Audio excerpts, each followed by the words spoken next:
I think having watched Adam's presentation, I remain still unsure which side of the fence I'm on. I wrote an article which was published in the September Report magazine. These are just a few slides I literally put together yesterday afternoon to try and stimulate a bit more thought, maybe, and a bit of debate. But I would encourage you to go and read the article. It's a very long, in-depth article. It was published in the September Report magazine. You can access and download that free from the IIMS website.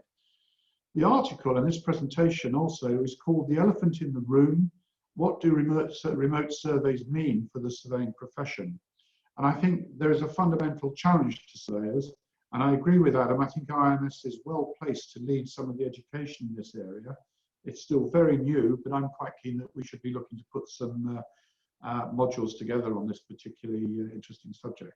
So can I just give you a few opening thoughts and comments? I should caveat everything always by saying I'm not a technical man. I've been doing this job now for 7 years. I've learned an awful lot about the industry, but my background is not a technical one. I am, however, and have been very engaged with finding and looking for digital and technological solutions to issues, primarily for the Institute, and some of the things we've done have been quite innovative. So I get it from a digital point of view. I totally understand that this does make sense.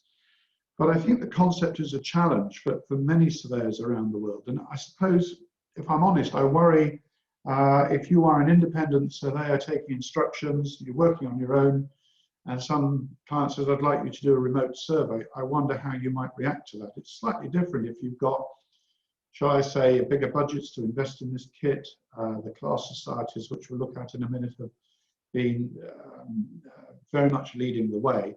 So how do you react as a surveyor? Do you think about changing your whole modus operandi? Is this going to prevent you surveying in a traditional method? Is this the end of traditional marine surveying? No, in my opinion, it certainly isn't. I think remote surveying is definitely an opportunity, but I think it does bring with it some huge challenges. So having said it's a challenge for surveyors, it's also a challenge for some insurance companies too. I've got first-hand knowledge of speaking to some of our UK-based insurers, primarily with small craft in mind. Absolutely remote surveys, in their opinion, and in my opinion, do not work on small craft. You can see applications for big ships and commercial use. It just doesn't fly on small craft, and they are very, very worried. So you need to think carefully. In fact, Adam flagged this up in his presentation about your liability as a surveyor. And I think you need a new set of terms and conditions, or you need something inserted into your terms and conditions, a caveat, in the event that something goes wrong. So the bottom line is, I am still totally unsure which side of the fence I am on. There is evidence on both sides of the fence, but I think Adam has been very fair. And just for example, when you look at the quality of the water there, it's fine, isn't it? But if you go along to do a dive survey and you simply can't see anything, I just wonder about the value of that dive survey to the client. So as I mentioned a moment ago, classification societies have very much been leading the way. Interestingly enough, it had started before COVID came along. Certainly the likes of DNVGL, going back 18 months, were really pushing on and pioneering in this area. But there's no doubt that COVID-19 has become a real key driver. Many surveyors have found it hard to get on board vessels. It's become a tricky process. You've got to go on with a lot more PPE and so on. And I know one or two surveyors who've been slung off ships, and it's a challenging landscape at the moment. So COVID-19 has, in a way, if you like, fueled the increased demand for remote surveys. And some of the majors, and by that I mean the major classification societies, are definitely seeing merit in remote surveying of larger vessels.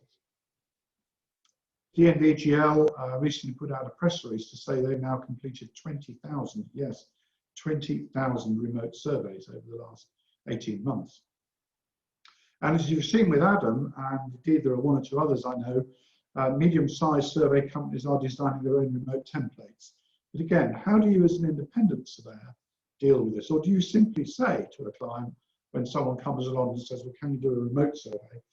No, that's not what I do. Again, be very, very careful before you start operating outside your area of competency. And again, I wonder about something like cargo loading operations. Is that something that could be handled remotely? I think all of these things are quite challenging questions. I'm not sure all the answers are there yet. So just in the last few months, I picked up these off the internet. Bureau of Veritas completes a remote survey on LNG dual fuel harbour tug Aspen. RINA performs statutory and class surveys remotely. DNVGL's remote surveys surged to 20,000, as I've just said, and Lloyd's Register makes the case for remote surveys. So you can see there's a lot of news stories and press information coming out from these big boys. So there are clearly some advantages to remote surveying if it can be done and be done effectively. There's no need for a surveyor to physically attend a vessel. Now, for many surveyors, I think that is an abhorrent thought. A lot of surveyors like to use their hands, touch, obviously looking, smelling even in an engine room. But it also means no breach of COVID-19 protocols. Obviously, there are cost advantages for the client. There's no surveyor travel expenses to pay. Ultimately, that means that the cost to the vessel operator or owner will become cheap or cheaper. And it's timely, it's easy to perform. But I've also had reports from several people who said that actually doing a remote survey is more time consuming than a traditional one. We run a scheme for ECMID accredited vessel inspectors, the IMCA scheme that we run through Marine Surveying Academy. And OCIMP, who are also in that space, I'm sure you all know the OVID inspections. OVID approved remote surveys or remote audits at the start of the COVID pandemic. And a lot of the OVID inspectors are saying they are taking twice as long to do the survey, and they can't charge twice the amount of money to the client because that just doesn't wash. So I know other evidence than hearsay from people, but if anyone can shed any more light on whether or not doing a remote survey is more time consuming, then I'd be interested to hear. And a remote survey could be appropriate. Here's some examples. The vessel is at sea when damage is sustained. The vessel is at a port, terminal, or location where services of a surveyor are not available. The location is remote, and no other surveys are due at that time on the vessel. A minor statutory finding relates to the verification of documentation or the replacement of spare parts. The condition of Class COC relates to the verification of documentation or the replacement of spare parts. The outstanding documentation can be readily verified using electronic communication. Yes, I can see all of that makes sense. I wouldn't necessarily argue with any of that. If you look at RINA's website, this is what they say. So we've got 3 months tail shaft survey extension, can be done remotely, continuous machinery survey items, documentary verification, management of minor deficiencies, bottom inspection with ship afloat, radio survey, survey for change of name, layout surveys, survey for change of load line, ISMSMC dock audits, and ISPS and ISSC audits.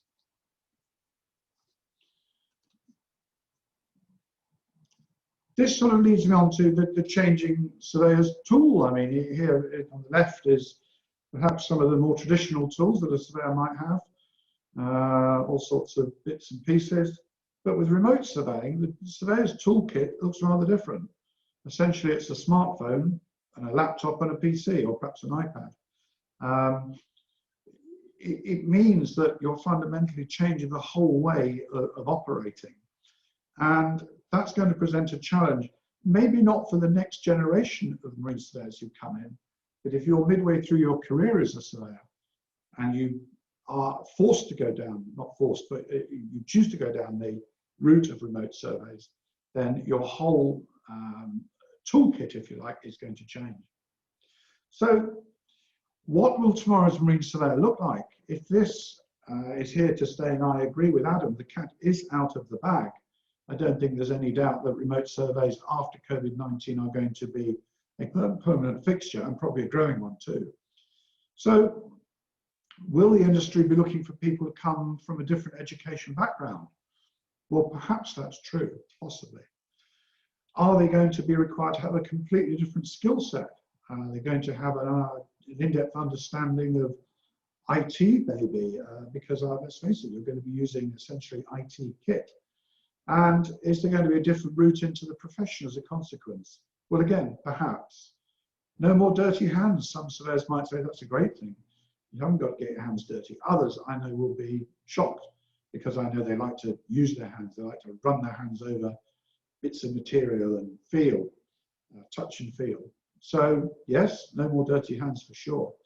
But a surveyor in a remote field is going to become essentially desk-bound behind a screen. I think that is absolutely a given.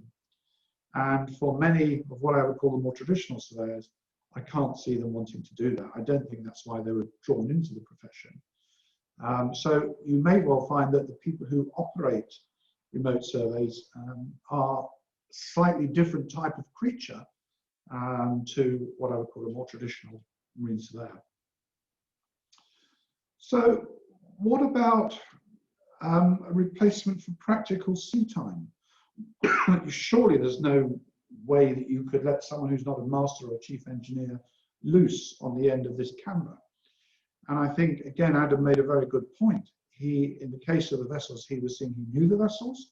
They'd overseen the build. They were relatively new vessels. And he had somebody at the other end who knew what they were doing. So what about the guy who's holding the camera? What skills does he need to have? Does he need to have any skills? Again, Adam went back to the diver who was doing the dive survey. You know, his job actually, not as a surveyor, was simply to hold the camera. So is the job of the guy on the vessel simply to hold the camera? And when the surveyor who's doing the remote survey says, put your camera in that hole there because I want to look in there, is that all the guy has to do? Or does he need to have other skills? And how can, as a remote surveyor, how can you be sure that he really is showing exactly what you want to see? It was pleasing to see that Adam was asking for, or his team were asking for evidence. They wanted to see and then take some photos of what they were being shown. And I think that's all extremely positive stuff. So I want to end on just a word of caution. Remote surveying is relatively new. Adam was very honest, I think, in his appraisal when he said, we're learning as we go along. It's not done quite by accident, but they're clearly going to be refining their processes as they develop the procedure. So it's not a finished product, and it is going to be refined as it further develops. Undoubtedly, there will be slip-ups.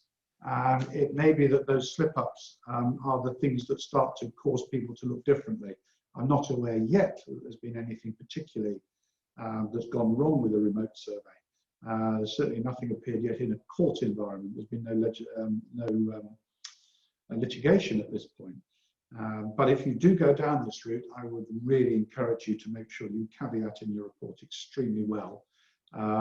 There's potential for things to go wrong with remote surveying that you certainly wouldn't see with what I call a traditional survey done in the traditional way, but it's something to be mindful of.